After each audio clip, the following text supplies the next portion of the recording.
एक समय की बात है, भगवान गौतम बुद्ध एक गांव में धर्म सभा को संबोधित कर रहे थे। लोग अपनी विभिन्न परेशानियों को लेकर उनके पास जाते और उसका हल लेकर खुशी खुशी वहां से लौटते।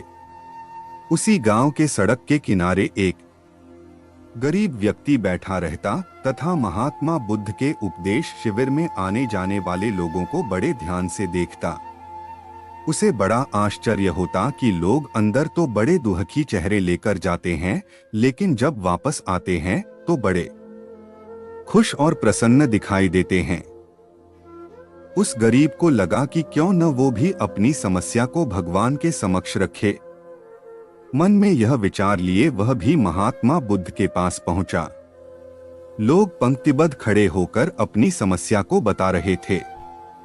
जब उसकी बारी आई तो उसने सबसे पहले महात्मा बुद्ध को प्रणाम किया और फिर कहा, भगवान, इस गांव में लगभग सभी लोग खुश और समृद्ध है, फिर मैं ही क्यों गरीब हूं।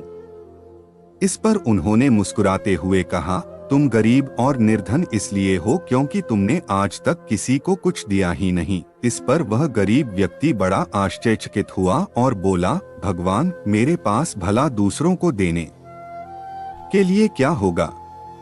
मेरा तो स्वयं का गुजारा बहुत मुश्किल से हो पाता है।